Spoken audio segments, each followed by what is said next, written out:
పొలిటికల్గా ఉన్న వాళ్ళు అంటే పొలిటికల్ లీడర్స్ ఎవరైనా ఎంతో కొంత వెనకేసుకునే ఉంటారు.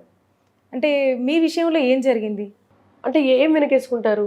డబ్బు, ఆర్థికంగా మేడం. అంటే ఎట్లా, ఎవరు వెనకేసుకుంటారు? ఇప్పుడు ఫర్ ఎగ్జాంపుల్ ఇప్పుడు బీఆర్ఎస్ లీడర్స్ ఉన్నాడు మేడం. అంటే ఇది దాదాపు అంటే సొసైటీ అందరికీ తెలిసిన విషయమే. భూ కబ్జాలు కానీ ఇంకా ఆర్థికంగా డబ్బులు కానీ అట్లాంటివి వెనకేసుకుంటారు.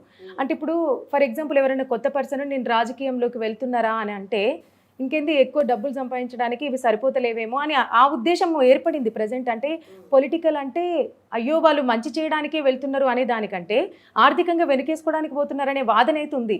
దీని గురించి మీరు ఏమంటారు? అది అందరికీ వర్తించదు.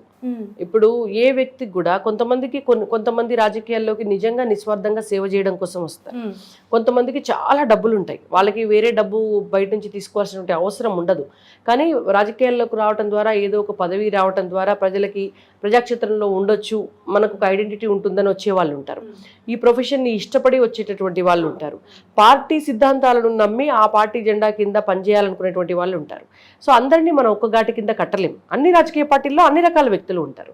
ప్రత్యేకించి భారతీయ జనతా పార్టీ లాంటి పార్టీలో ఏబీవీపీ కార్యకర్తల దగ్గర నుంచి మీరు చూస్తే ఫుల్ టైమర్స్ ఉంటారు. ఏది ఆశించకుండా కుటుంబాలను కూడా వదిలేసి వచ్చి పనిచేసేటటువంటి వాళ్ళు ఉంటారు. మా పార్టీ నాయకులు చాలామంది ఉన్నారు. మీరు కిషన్ రెడ్డి గారిని చూడండి, ఏం ఆస్తులు ఉన్నాయి. లక్ష్మణ్ గారిని చూడండి, ఏం వెనకేసుకున్నారు. బండి సంజయ్ గారిని చూడండి, ఏం ఆస్తులు ఉన్నాయి. మాకు రాష్ట్రపతి ముర్ము గారు ఉన్నారు, ఏం ఆస్తులు ఉన్నాయి. మాకు గవర్నర్ తమిళిసై గారు ఉన్నారు, ఏం ఆస్తులు ఉన్నాయి. మాకు ప్రధానమంత్రి నరేంద్ర మోడీ గారు ఉన్నారు, ఏం ఆస్తులు ఉన్నాయి వారికి. అంటే ఆ అభిప్రాయం అనేటువంటిది అందరికీ వర్తించదు.